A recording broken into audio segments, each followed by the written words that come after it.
Chapter 2. Molly had been a mermaid twice before now, but she still wasn't used to the peculiar melting sensation as her body transformed. Her legs in particular felt as if they were dissolving into nothing. It was rather alarming. But then, suddenly, she could feel the coolness of seawater against her skin, and she opened her eyes eagerly. Yes, she was a mermaid again. Her legs had vanished. She had her very own shimmering silver tail flicking behind her. "Hello, Molly," came a voice from nearby. "I thought that was you." Molly turned to see Delphi, one of the other shellkeeper mermaids. Delphi had bobbed auburn hair, green eyes, and a sprinkling of freckles over her nose. She wore a jade green top and had a pale green flower tucked in her hair. "Hello, Molly!" Hello, Molly cried joyfully and swam over towards her. Something felt different now. Why was it so hard to swim all of a sudden? Usually, as a mermaid, Molly could speed through the water very fast. Delphi noticed Molly's struggle and came to meet her halfway. "The current is really strong today, isn't it?" she said. She hugged Molly in welcome. "There have been some terrible storms lately too. Usually, my piece of the conch helps me protect sailors at sea. I can use its powers to guide their ships safely back to harbor. But without it, I haven't been able to do anything, and there have almost been some dreadful shipwrecks. Well, I can help you look for your shell," Molly said at once. "I." Before she could finish her sentence, though, a pod of dolphins had appeared, smiling as they dived down through the water towards the two mermaids.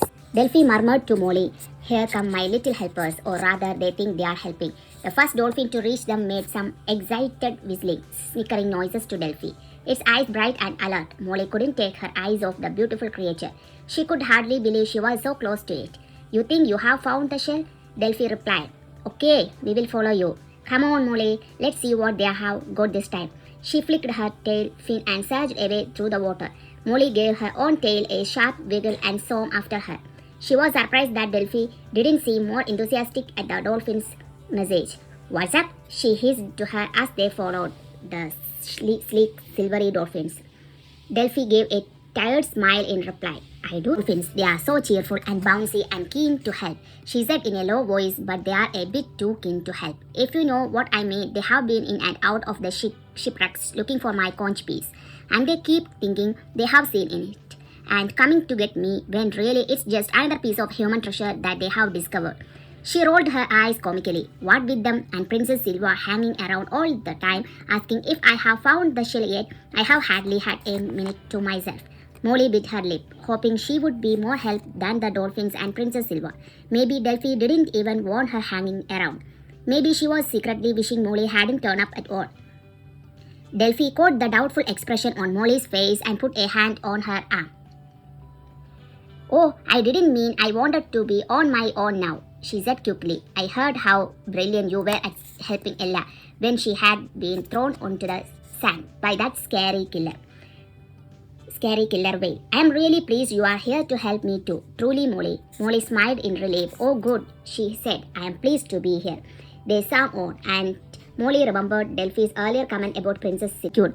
Luna was lovely, but there was something a bit odd about the princess. Molly thought privately she always seemed to be hanging around in the background, listening and watching without saying very much. Maybe she was just a bit shy, though the dolphins had stopped before a huge rock on the seabed and were pointing their shiny noses at it, all making whistling noises at once. "Have a look," Delphi said in a good-humored way. Molly could tell she didn't really believe her shell would be there, but then Delphi's mouth fell open in surprise, and her eyes lit up. "Oh, my conch, you really did find it?" she cried, and she threw her arms around the nearest dolphin, covering his head with happy swam over to the rock excitedly for a closer look. Sure enough, wedged into a crevice was Delphi's piece of the conch. The shell's creamy surface seemed to glow against the dark, barnacle-covered rock and was half hidden by a spiky round object that rested on top of it. Was the spiky thing some kind of plant? Molly wondered. Delphi patted the other dolphins lovingly, then joined Molly in front of the rock. At last, she cried happily, reaching out a hand to move the spiky thing. "Oh, I have been so worried, and now..." "Oh," the spiky thing snapped in a bad-tempered way, making Molly jump back in alarm. "Get your hand away from me or I will jab you with my spines." Molly stared at the spiky thing and then questioningly at Delphi. "What is this? What is that?" she whispered. "It's a sea urchin," Delphi replied in a low voice, a grumpy sea urchin at that.